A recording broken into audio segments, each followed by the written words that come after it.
September onwards environment, science and tech, ये option हमारा चलता रहेगा बाय दिसंबर। And I am telling you, you are more than what you are doing right now, you deserve better.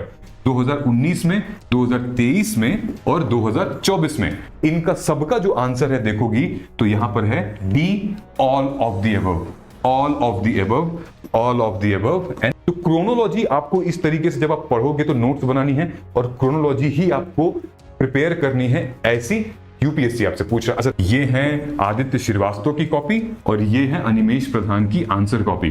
दोनों ने same question पे answer लिखा है। इनका इंट्रो देखिए और इनका इंट्रो देखिए। इंट्रो में क्या अंतर है? Number 1, Animesh Pradhan all India rank 2, first attempt में इन्होंने एग्जाम को क्रैक किया है जॉब के साथ।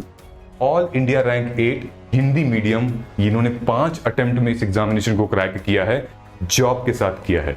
जय हिंद, वेलकम टू मार्गदर्शन IAS. This video is going to be a turning point in your UPSC preparation. अगर आप हमें अपना 15 से 20 मिनट देती हो तो हम आपको ये प्रूव करके बताएंगे कि कैसे सही स्ट्रैटेजी, राइट अप्रोच फॉलो करके आप इस एग्जामिनेशन को क्रैक कर सकते हो और अपना नाम उस होली पीडीएफ में दिखा सकते हो। See, I have already done the smart work for you, ताकि आप अपना टाइम वेस्ट न करें, क्योंकि हमें पता है कि आप जॉब करती हैं, हमें पता है कि आपके पास फैमिली की रिस्पॉन्सिबिलिटी है, लेकिन हमें एग्जाम भी निकालना है, हमारा सपना है। So I have already done the work for you, detail time table है, स्ट्रैटेजी है। तो without wasting time I am going to show you कि इन द नेक्स्ट 9 मंथ्स आपको मेंस रेडी कैसे होना पड़ेगा। वेरी वेरी इंपॉर्टेंट, 3 फेज से हमें गुजरना पड़ेगा। पहले हमारा है फाउंडेशन फेज, जो कि मई, जून, जुलाई एंड अगस्त, 4 मंथ। उसके बाद इंटेंसिव स्टडी फेज है, जहां पे सितंबर, अक्टूबर, नवंबर में I am going to tell you each and every month in detail. परेशान नहीं होना है, just stay consistent. And then you have to be mains ready by January end. Mains ready का मतलब क्या है कि हम पूरा मेंस का preparation, answer writing, note making, essay, optional, ethics, ये सब कवर कर लेना है। तो हियर इज द स्ट्रैटेजी। देखिए, आपके पास सिर्फ और सिर्फ 1 साल बचे हुए हैं। अब से लेकर अभी हम मई 2025 में हैं। सोचो आपकी जो इस सिचुएशन है अभी इस टाइम पे, अब ठीक 1 साल बाद your situation can be changed. You will be fighting with a lot of aspirants to crack UPSC prelims examination, and I will help you in that. So May 2026 will decide your future, and for that, let me give you an announcement that from tomorrow, 5th May, our Margdarshan IAS and assessment batch is getting launched.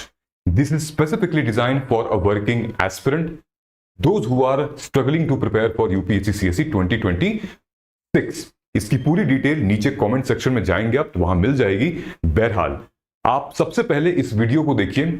अगर ये approach, अगर ये strategy आपको जरा सा भी समझ में आती है, then this is the right platform for you, because this is your signal. You have to be consistent, you have to be focused, because winners don't wait for chance. वो इंतजार नहीं करते हैं कि कोई हमारी दरवाजा खटखटाएगा, अपॉर्चुनिटी आएगी तो, ठीक है। They prepare for them. This is the detailed time table. Now tell me, there are 2 types of people in this world. आप कौन सी कैटेगरी में? एक वो जो कि कठिनाइयां देखकर और मुश्किल देखकर, बहुत टफ है देखकर वो छोड़ देते हैं, गेम से बाहर हो जाते हैं, दे स्टॉप प्रिपेयरिंग। या फिर आप वो हैं कि कठिनाइयां कितनी भी हो, चैलेंजेस कितने भी हो, यहां से आप स्टार्ट करते हैं, बिकॉज यू नो कि very few people will reach at the top. So इसीलिए आप इस जर्नी में आ रहे हो। You are going to win. See, number 1, because you are working professional, मैंने क्या किया है, मैंने ऑन एन एवरेज आपका 5 घंटे दिया है। 5 घंटे आपको ऑन एन एवरेज डेली देना है, ठीक है। अब उस 5 घंटे में कैसे आप अपने सिलेबस को पूरा करोगे, आंसर राइटिंग करोगे, नोट मेकिंग करोगे, ध्यान से देखना। Number 1, okay, before I proceed, please subscribe this channel so that going forward we are going to conduct PYQ analysis, toppers talk, then PYQ analysis of mains, note making and the strategy videos. So I hope that आप already subscribe कर चुके होंगे। Number 1, May and August में, मई to अगस्त हमें ये big 4 subject को cover करना है, जो कि पॉलिटी, इकोनॉमी, ज्योग्राफी, हिस्ट्री है, ठीक है। 4 महीने हैं, अगर आप एक महीने सारे सब्जेक्ट को देंगे तो एटलीस्ट हम 80% सिलेबस कवर करके देख सकते हैं, ठीक है। 50% सिलेबस यहां हो सकता है, ठीक। यहां पर 120 दिन है, लगभग 600 घंटे हैं आपके पास। फिर हमारा आएगा सितंबर। सितंबर में हम लोग जो माइनर सब्जेक्ट्स हैं, for example environment, science and tech, IR, society, security, and then we will pick our optional, and then almost अगर इसको कर लेते हैं तो यहां तक आपका नवंबर तक 70 to 80% सिलेबस ऑलमोस्ट कवर हो जाएगा. But you have very limited time, 91 days and only 455 hours. मैंने यहां पे आपके वीकेंड के ज्यादा लंबे आवर्स को नहीं गिना है, न कि इसमें छुट्टी गिनी हुई है. आई एम श्योर कि आप समझदार होंगी तो आप जरूर वहां से टाइम निकालेंगी. Okay, December to January disaster management, answer writing, ethics, optional and essay, ये हम लोग प्रिपेयर करेंगे. इसमें और भी कम टाइम बचा हुआ है, but we will focus on revision, answer writing, note making, so that content यहां पर हो, क्योंकि वहां पर हमारा एक्टिव रिकॉल काम करेगा, स्पेस्ड रेपिटेशन की टेक्निक काम करेगी. You have come hours. उसके बाद हम फेब से लेकर मई तक ट्रांजिट करेंगे प्री ओरिएंटेड. ये सेम टाइम आपको मिल रहा है इतना, लगभग 4 महीने का. एंड देन जब आप प्री क्लियर कर लेंगे तो फिर हम बात करेंगे अपने मेंस की स्ट्रैटेजी की. बट यहां पर प्री जो है वो काफी स्ट्रांग है. देखो, अगर तुम्हें एक टारगेट चाहिए कि मुझे किस लेवल तक पहुंचना है कि मैं प्रिपरेशन करूं, ध्यान से सुनना. अभी हम लोग मई में हैं. आपको अगर मई 2026 में जाना है, ठीक है, तो आपका ऑब्जेक्टिव ये होना चाहिए कि आपको पॉलिटी 3 दिन में फिनिश करनी है मई पहुंचते तक, नेक्स्ट ईयर. यानी कि अभी if I will tell you to finish polity in 3 days, it is impossible for you, because huge Laxmikanth है, बेयर एक्ट्स हैं, फिर पीवाईक्यू है, फिर एनसीईआरटी है, नोट्स हैं, टेस्ट है. भाई कैसे फिनिश करेंगे हम, right? But with practice you have to do it. अभी जो एस्पिरेंट्स हैं 2025 की प्रिपेयर कर रहे हैं प्रीलिम्स की, वो लोग यही कर रहे हैं. उनके पास 1 साल की नोट्स रेडी है, वो अच्छे से प्रिपेयर करते हुए आ रहे हैं. And then they revise this in 3 days, they revise this in 2 and 1 day. This is your objective, that by May 2026 you have to compile all your notes, you have to compile all your PYQ notes, and then lessons from mock test. ये यहां तक हमें पहुंचना है. Okay, now next step, see 2024 का जो result आया है आपने देखा होगा, यूपीएससी 2024 का. एक बात पता है क्या, एक बात तो ये क्लियर है कि age is not a criteria यहां पे कि आप एज की वजह से आप घबरा जाओ. Age, background, number of attempt and simultaneously your caste and creed. आपने देखा AIR-1 शक्ति दुबे को 5 अटेम्प्ट लग गए, 27 से 28 साल की हैं वो. 5 अटेम्प्ट लग गए थे, 27 से 28 साल की हैं और जनरल कैटेगरी हैं. अगर आप टॉप 10 में भी देखोगे, देयर आर 3 to 4 कैंडिडेट जिन्होंने 5th अटेम्प्ट में इस एग्जाम को क्रैक किया है, और वो भी टॉप 10 के अंदर. ऑलराइट, एंड उसमें से भी कुछ लोग वर्किंग प्रोफेशनल थे. रैंक 8 जो हैं वो वर्किंग प्रोफेशनल थे. अभी उनके बारे में भी आपको डिटेल में बताएंगे. See, how can you do this? Because of evidence. Evidence based approach होनी चाहिए हमारी. Whatever we are going to read, whatever we are going to understand. देखो, अगर आपने हमारी वीडियोस देखी होंगी तो हमने मार्कशीट की एनालिसिस की है. अगर आपने टॉपर्स की मार्कशीट की एनालिसिस देखी होगी वीडियो, तो आपको यह पता चला होगा कि at least there are 2 to 3 subjects जहां पर आपको अपना सबसे ज्यादा पुरुषार्थ दिखाना है, सबसे ज्यादा स्मार्टनेस दिखानी है, जहां पर आप स्कोर खींच सको. Either essay, ethics, GS paper 2, optional, आपको खींचना है. I know there will be few weak areas, तो उस वीक एरिया को हम थोड़ा सा और अच्छा करेंगे, लेकिन जो स्ट्रॉन्ग एरिया है वहां से हम मार्क्स को चुराएंगे एग्जामिनर से. वो है आपका एविडेंस बेस्ड अप्रोच. तो ये है प्री और ये है मेंस. कितने क्वेश्चंस कहां से कितने आते हैं ये हम आपके लिए करते हैं, आपको ये नहीं करना है. हमारे प्रोग्राम में हम लोग ये ऑलरेडी डिटेल में एनालिसिस करते हैं, उसके बाद फिर हम टारगेट देते हैं कि भाई आपको ऐसे करना है. ऑलराइट, हर बच्चे का अपना एक अलग स्ट्रेंथ होता है. मान लीजिए कि आप इकोनॉमी में वीक हैं लेकिन दूसरा इकोनॉमी में स्ट्रांग है.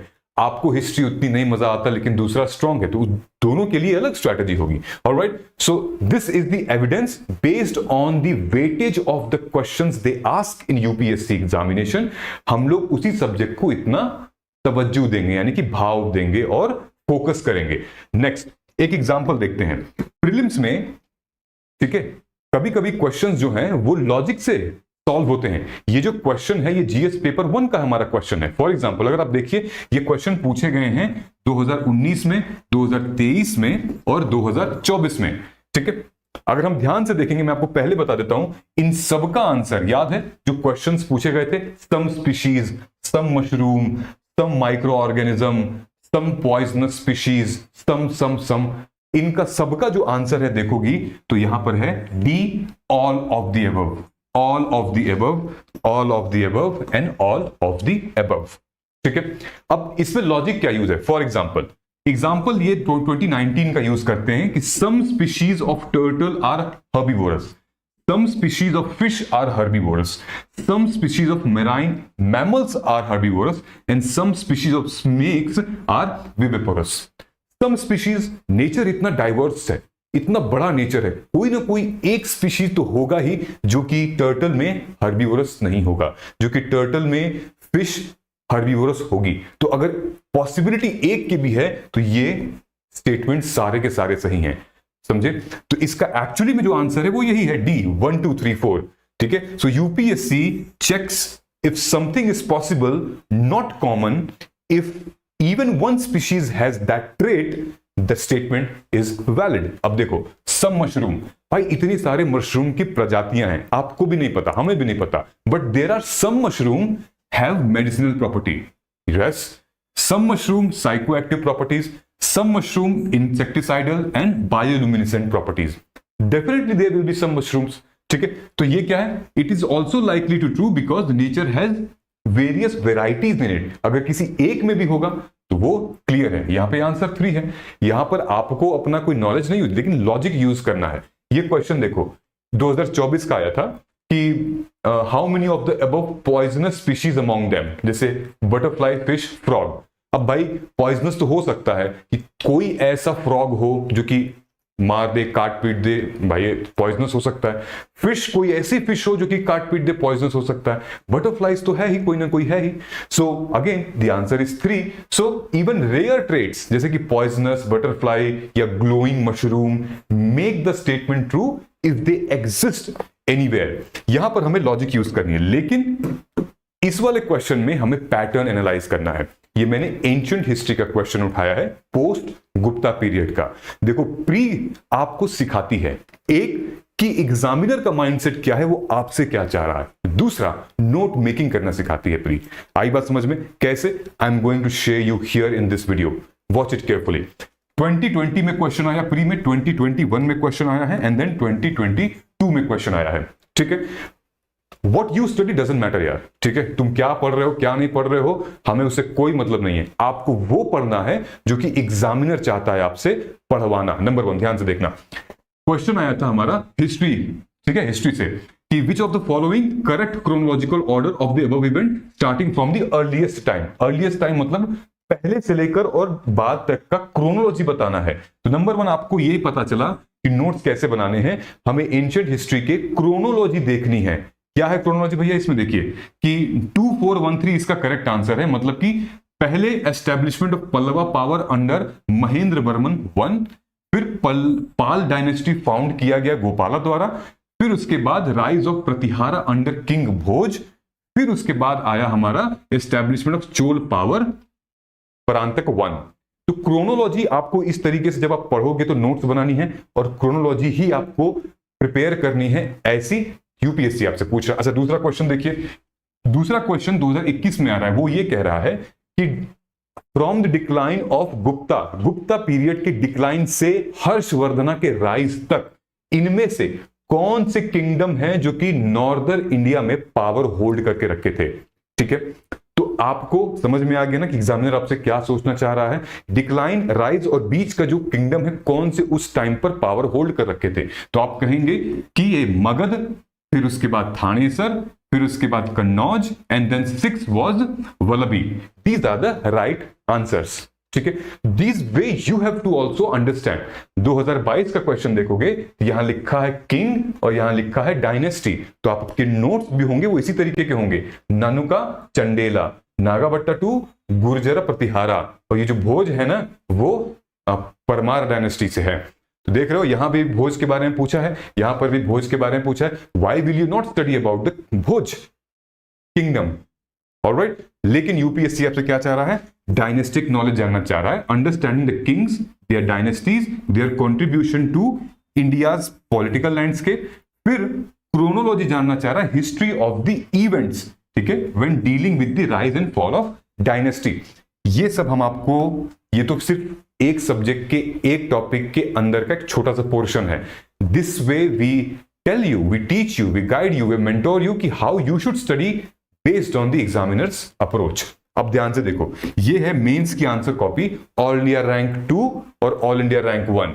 ये है आदित्य श्रीवास्तव की कॉपी और ये है अनिमेश प्रधान की आंसर कॉपी। दोनों ने सेम क्वेश्चन पे आंसर लिखा है। ध्यान से देखना, ये ज्योग्राफी का है, ठीक है, क्लाइमेटोलॉजी ओशनोग्राफी। क्या क्वेश्चन क्या है? Discuss why bay of Bengal is more prone to cyclones than Arabian sea. Arabian sea से बे ऑफ बंगाल क्यों ज्यादा प्रोन है? ये पहला स्टेटमेंट क्वेश्चन था। दूसरा है explain the reason for decrease in frequency of tropical cyclone during south west monsoon season. अब इसके लिए आपको भाई साउथ वेस्ट मानसून सीजन पता होना चाहिए, उसकी डिस्क्रिप्शन पता होना चाहिए, किस किस जगह पे साउथ वेस्ट मानसून मैप में फॉल करता है, कौन कौन से स्टेट में, ठीक है। अब क्वेश्चन देखिए, इनका इंट्रो देखिए और इनका इंट्रो देखिए। इंट्रो में क्या अंतर है? Number 1, in the past 120 years only 14% cyclones have originated in Arabian Sea, rest in Bay of Bengal। बहुत पावरफुल इंट्रो है, एग्जामिनर इंट्रीग हो जाएगा और आगे पढ़ेगा। इनका स्टेटमेंट देखिए, 75% of India's coast line is prone to cyclones, 10% of world cyclone concentrated in India with higher frequency in bay of Bengal. Amazing. Examiner पढ़ेगा और जबरदस्ती मतलब उसको जाना पड़ेगा और नीचे पढ़ने, क्योंकि इतना इंटरेस्टिंग इंट्रो है। अब देखिए, reason behind more cyclones in bay of Bengal, ये पूछा था ना, what are the why are इतना bay of Bengal is more prone to Arabian sea. तो यहां पे रीजन लिखा है सेम बिहाइंड, इन्होंने अरेबियन सी का नाम नहीं लिखा, लेकिन reason behind more cyclone of bay of Bengal, इन्होंने क्या किया है, अरेबियन सी का यहाँ पे नाम लिख दिया है। Bay of Bengal is more prone to cyclone than Arabian sea. Both are right, they are AIR 1, they are AIR 2। तो अगर आप इस तरीके से लिख रहे हैं तो आप भी सही हैं, don't think too much about it, ठीक है। अब ध्यान से देखो, इन्होंने बॉडी को कैसे एक्सप्लेन किया है। नंबर 1, इमरजेंट कोस्ट, मतलब कि इन्होंने एक डायग्राम बनाया है और बताया है कि कैसे साइक्लोन अरेबियन सी पे जब आता है तो वो डिफ्लेक्ट हो जाता है, लेकिन जब बे ऑफ बंगाल पे साइक्लोन आता है तो वो अंदर घुस जाता है, ठीक है। ये मैप में इन्होंने शो कर दिया, इनको भाई आराम से 0.5 या 1 मार्क्स यहां मिल जाएगा। Emergent coast, direct impact, more sea surface temperature in bay of Bengal, it's smaller half sea. देख रहे हो आप, जो एक्शन वर्ड है उनको अंडरलाइन कर दिया है। इन्होंने बुलेट पॉइंट्स और एरो देख नहीं लिखा, इन्होंने न्यूमेरिक सिस्टम, 5 पॉइंट्स, इन्होंने भी न्यूमेरिक सिस्टम। इन दोनों में फर्क क्या है कि ये इन्होंने एग्जैक्टली ये कॉपी किया है यहां से, ठीक है, क्वेश्चन से, और हेडिंग दे दी है। जैसे ओरिजिन डिफरेंशिएट किया है ना कि bay of Bengal is more prone to cyclone than Arabian sea. किससे प्रोन? क्यों? ओरिजिन, रिवर के बारे में आदित्य ने भी बात की है, लेकिन अनिमेश ने रिवर में गंगा, ब्रह्मपुत्र और गोदावरी मेंशन कर दिया है, ठीक है। फ्लो टू बीओबी मतलब बे ऑफ बंगाल, इन्होंने यहां पे मेंशन कर दिया था, ठीक है। फिर उसके बाद मोर moisture, remnants, lower vertical, wind shear. ये देखिए, अनिमेश का आंसर है तीसरा, temperature and topography. Alright, what are they doing? They are actually also substantiating it। मतलब कि जो इनका स्टेटमेंट है, ठीक है, उन्होंने सब्सटैंशिएट कर रहे हैं, मतलब एग्जांपल के साथ डिनोट कर रहे हैं। Like BOB, Bay of Bengal is higher temperature than Arabian sea, reaching 27 degree, ideal for cyclone formation, ठीक है। ये एक इन्होंने एग्जाम्पल आर्गुमेंट को सपोर्ट कर दिया है, वेरी गुड थिंग, ठीक। अब ये देखिए, Arabian sea seeing more cyclone now due to global warming, example Biparjoy 2023 में और निसर्गा 2021 में, ठीक। इन्होंने एग्जाम्पल भी मेंशन कर दिया, अपने आर्गुमेंट को सपोर्ट किया है एग्जाम्पल से। अब दूसरा क्या था? Reason for less cyclone during south west monsoon, इन्होंने क्या लिखा है? Decrease in frequency of tropical cyclone during south west monsoon. अगर हम वापस क्वेश्चन पे जाएंगे तो क्वेश्चन पे यही लिखा है, decrease in frequency of tropical cyclone during south west monsoon season, और अनिमेश ने एग्जैक्टली वही कॉपी करके बॉडी बना दी है। You can also do it, but लेकिन AIR 1 ने क्या किया है? Reason for less cyclone during south west monsoon. आप अपना नॉमेनक्लेचर भी ऐड कर सकते हैं, लेकिन क्वेश्चन का कुछ पार्ट आपको डालना पड़ेगा सो दैट एग्जामिनर देखे और यहां रुके कि अच्छा हाँ, ये क्वेश्चन को एड्रेस कर रहे हैं, ठीक है। जैसे इन्होंने लिखा, low pressure aura gets filled due to wind from Mascarene के हाई, एंड उसके बाद vertical winds shear, easterly jet stream, dispersed depression, ठीक है। Yet there is need to adopt adaptation in and mitigation related to. अब इन्होंने क्या किया है, इन्होंने पोजीशन ऑफ ITCZ के बारे में डिस्कस किया है और मैप बना दिया है कि साउथ वेस्ट मानसून जो ITCZ है वो एकदम बीच से जाता है और वही अक्टूबर नवंबर में वो नीचे से जाता है, मैप में शो कर दिया। Then high wind shear, then temperature, ठीक है। Now this way, now with the climate change aggravity India must take steps of mitigation and all. So both the answers are of course really awesome, rank 1 rank 2, but आप कैसे करोगे, आपके पास ये flow कैसे आएगा, we will teach you, we will guide you, don't worry, इतना stress नहीं लेना है। और ये कोई रॉकेट साइंस नहीं है, ये आ जाएगा, प्रैक्टिस की जरूरत है। और आप ऐसा भी लिख सकते हो, इससे अच्छा भी लिख सकते हो। जानते हो कैसे? फॉर एग्जाम्पल अगर मैं आपको बताऊं कि यार देखो एक काम करना, ठीक है, अर्बनाइजेशन एक टॉपिक है, जानती हो अर्बनाइजेशन एक टॉपिक है जहां पर GS 1 2 3 से क्वेश्चन आता है, ठीक है। हम क्या कहेंगे आपको कि आप इस तरीके से अपने माइक्रो नोट्स को प्रिपेयर करो। फॉर एग्जाम्पल आपने अर्बनाइजेशन पढ़ा, लेकिन मैंने कहा कि यार एक काम करो, आप और अर्बनाइजेशन को इन माइक्रो थीम्स के हिसाब से पढ़ो। यानी कि देखो सोसाइटी में 2023 में क्वेश्चन आया था कि does urbanisation leads to more segregation and marginalisation of poor Indian metropolis. फिर से क्वेश्चन आया था सोसाइटी में 2021 में कि what are the environmental implication of reclamation of water bodies in urban land use. फिर 2023 में क्वेश्चन आया था पॉलिटी में, लोकल गवर्नमेंट, GS पेपर 2 में, कि the states in India seems reluctant to empower urban local bodies both functionally as well as financially. और फिर 2016 में ये क्वेश्चन आया था GS पेपर 3 में, स्मार्ट सिटीज क्या होती हैं और पूरा और रूरबन विलेज मिशन क्या है। मैं आपसे कहूं कि तुम ऐसा करोगी कैसे, अर्बनाइजेशन का टॉपिक उठाओ और तुम्हें पहले मार्जिनलाइजेशन और सेग्रीगेशन पॉइंट लिखो, डिस्क्रिप्शन लिखो, सब्सटेंशिएशन लिखो, फिर लिखो what are the environment implication, reclamation of water bodies, दूसरा हो गया। फिर लिखो इसके बारे में कि अर्बन लोकल बॉडीज जो हैं वो स्टेट में क्यों इतना रिलक्टेंस फील करते हैं ये लोग, तीसरा। और चौथा जो है वो इनिशिएटिव्स क्या हैं, गवर्नमेंट के इनिशिएटिव्स क्या हैं, रूरल और पूरा। इस तरीके का अगर आप नोट्स प्रिपेयर कर रहे हो, आंसर प्रिपेयर कर रहे हो अपने, देन आपको एग्जामिनर लिटरली मार्क्स देने वाला है, ठीक है।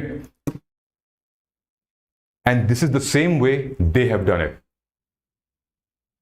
Animesh Pradhan all India rank 2 first attempt में इन्होंने एग्जाम को क्रैक किया है जॉब के साथ।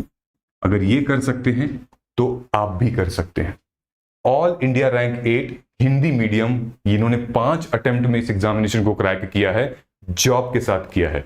डिटेल में अगर मैं इनकी कहानी बताऊं, ध्यान से अगर देखोगे तो ये हैं हमारे राजकृष्ण झा। ये यूपीएससी की तैयारी जॉब के साथ साथ करते थे, 3 से 4 घंटे डेली देते थे ऑफिस के आने के बाद, और पूरा वीकेंड और हॉलिडे एग्जाम ओरिएंटेड प्रिपरेशन में ही लगाते थे। एग्जाम से पहले इन्होंने 1 महीने की लीव ली और 12 से 14 घंटा संडे को या हॉलिडेज में पढ़ते थे। चैट जीपीटी जैसे टूल, AI टूल को यूज किया है।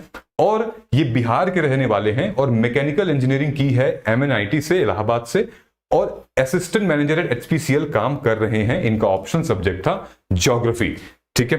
वहीं पे अनिमेश जो हैं उन्होंने लगभग अपने इस पूरे प्रिपरेशन में काम किया है। यूपीएससी की प्रिपरेशन स्टार्ट की है 2022 में, और ये काम करते थे इंडियन ऑयल कॉर्पोरेशन में जो दिल्ली डिवीजन में है, और पहले अटेम्प्ट में इन्होंने इस एग्जाम को निकाला है, फर्स्ट अटेम्प्ट में। So I mean if you can, I mean they can do it, you can do it. और ये हम नहीं कह रहे हैं, ये खुद कहते हैं कि अगर ये कर रहे हैं तो आप भी कर सकते हैं with detail planning and all. अब ये देखो, ये टाइम टेबल है और ये हमारा पूरा सोर्सेज है, रिसोर्सेज, जैसे कि ज्योग्राफी में की रिसोर्स क्या होने चाहिए, इकोनॉमी में रिसोर्स क्या होने चाहिए, इन्वायरमेंट में, ये सारी चीजें आपको मिल जाएंगी टेलीग्राम से।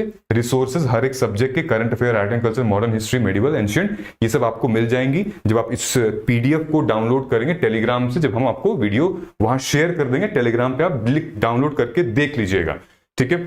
इनकेस अगर आप एकदम बिगिनर हैं, स्टार्ट करना चाह रही हो अगर आप, तो फिर आप मई में एटलीस्ट NCERT खत्म करो। पहले NCERT, polity, economy, geography, history, इनकी फटाफट पहली रीडिंग लगा के खत्म करो। No note making, no nothing, just read. A quick reading of NCERT will help you, okay. लेकिन अगर आप मतलब NCERT पढ़ चुके हैं, तो अगर आप मई से स्टार्ट करना चाहते हैं, हियर इज द स्ट्रैटेजी कि आप मई में पॉलिटी और गवर्नेंस पॉलिटी को उठा सकते हैं और साथ में इकोनॉमी एंड एग्रीकल्चर। मतलब कैसे चलेगा, जैसे कि Monday, Tuesday, Wednesday, Thursday, Friday, Saturday, Sunday है, तो आपको वेडनेसडे, थर्सडे, फ्राइडे, सैटरडे जो है वो आपको करना है polity and governance. Sunday, Monday, Tuesday आपको करना है इकोनॉमी। जानते हो क्यों? क्योंकि सैटरडे संडे अगर आपकी छुट्टी है तो आप एक सैटरडे जो वीकेंड का एक दिन आप पॉलिटी और वीकेंड का दूसरा दिन आप इकोनॉमी को दे सकते हो, यानी कि बड़ा जो दिन है पूरा वो आप दे सकते हो। तो हमने ब्रेक कर दिया है, ठीक है। तो संडे से लेकर मंडे, ट्यूसडे आप इकोनॉमी कर सकते हैं, and then Wednesday, Thursday, Friday, Saturday आप पॉलिटी कर सकते हैं। सेम वे आप जुलाई में ये भी करेंगे ज्योग्राफी और हिस्ट्री के साथ। जुलाई में हम लेकर स्टार्ट, फिर अगस्त में हम ऑप्शनल अपना स्टार्ट कर देंगे, अगस्त में अपना ऑप्शनल स्टार्ट कर देंगे, एंड देन सितंबर onwards environment, science and tech ये ऑप्शनल हमारा चलता रहेगा बाय दिसंबर, क्योंकि ऑप्शनल को एटलीस्ट 5 से 7 महीने तो चाहिए ही प्रिपेयर करने के लिए, तो आप इजीली वहां पे कर सकते हो, ठीक है। ऐसे करके हम एथिक्स ऐसे दिसंबर तक करेंगे और जनवरी में अपनी आंसर राइटिंग की प्रैक्टिस, और फिर सीसैट को हम लोग स्टार्ट करेंगे जनवरी में, ठीक है। एंड में करने का कोई मतलब नहीं है। इसीलिए ये सब करने के बाद लगभग आपका 99% सिलेबस अब कवर हो सकता है, ऑप्शनल कवर हो सकता है, करंट अफेयर ये ऑलरेडी हम आपको करवाएंगे अपने मार्गदर्शन आईएएस के इस प्रोग्राम में। पीवाईक्यू की इन डेप्थ एनालिसिस भी होगी और नोट, जैसे कि हमने अभी आपको बताया था, simultaneously subject wise mock test and answer writing की प्रैक्टिस। ऑलराइट, देखो वर्किंग प्रोफेशनल है तो कुछ बाउंड्रीज होंगी, ठीक है।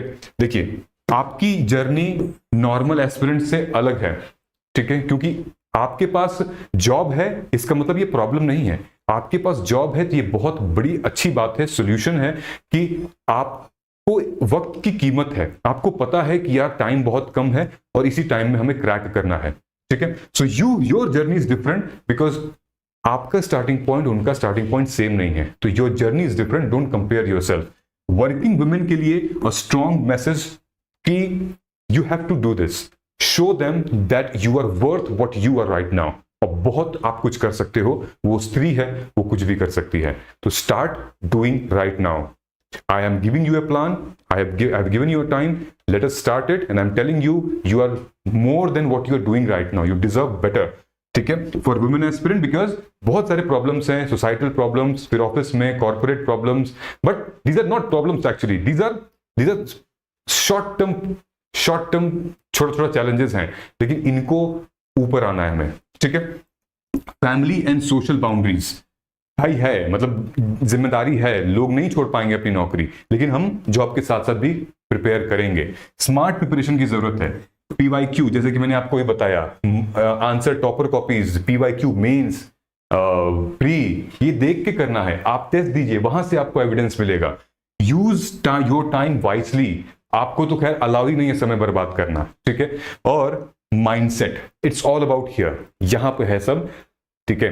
किसी को पूरा साल दे दिया जाए, 2-3 साल, फिर भी नहीं हो पाता है, और कोई 2-3 साल में क्रैक भी कर लेता है, ठीक है। यही हमें सीखना है। मैंने ऑलरेडी टाइम टेबल क्रिएट कर रखा है आप लोगों के लिए। If you want you can follow this time table. देखो ये पॉलिटी, ये पूरा पॉलिटी का है, ये इकोनॉमी का है, डे वाइज टाइम टेबल है, यहाँ पे लिखा हुआ है। You can download this from the Telegram, I have given it already, ठीक है।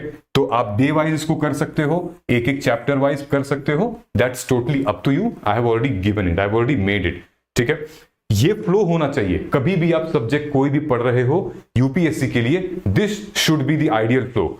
मतलब कि सबसे पहले हमें अगर कोई भी सब्जेक्ट हम स्टार्ट कर रहे हैं, पहले एक फटाफट रीडिंग ले लें उस सब्जेक्ट की, फिर उसके बाद सेकंड रीडिंग में हम लेंगे तो नोट्स बनाएंगे, फिर हम पीवाईक्यूज को सॉल्व कर लेंगे, फिर हम मॉक टेस्ट लगाएंगे, फिर हम एक बार फिर से रिवाइज करेंगे मॉक टेस्ट और पीवाईक्यू लगाने के बाद, तब हम जाके करंट अफेयर पढ़ेंगे, तब जाके फिर रिवाइज, रिपीट एंड टेस्ट देंगे, ठीक है।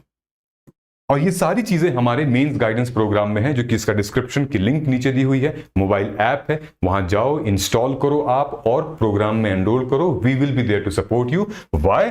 Because this is the only guidance programme and even toppers are recommending our program because it's personal contact with me and it's a direct and real-time guidance.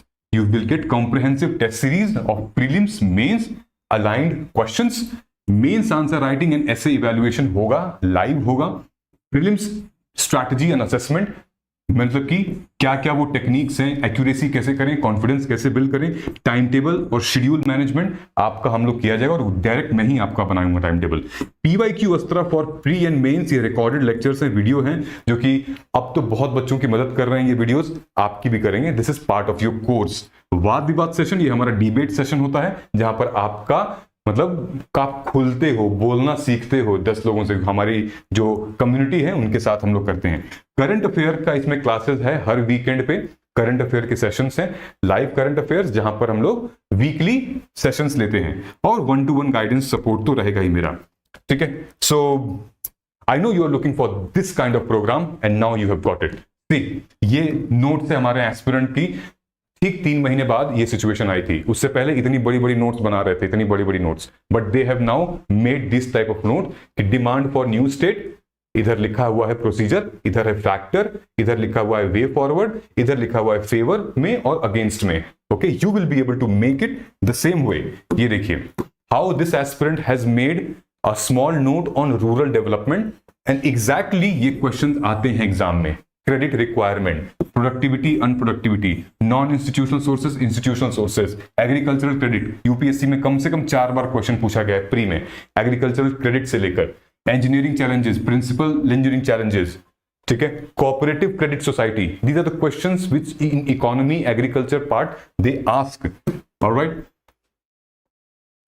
that is it। and अगर आप यहां तक पहुंच चुके हो तो एक बार comment कर देना कि जय हिंद, हम जीतेंगे, तो मुझे ये लगेगा कि आपने इस वीडियो को पूरी तरीके से देखी हुई है, एंड अब आपको ये ब्लेसिंग मिल चुकी है that you will be able to crack this exam because you know what is the right examiner mindset, ठीक है। So all the very very best to you, and I shall see you in our mains assessment and guidance program for 2026. All the very very best.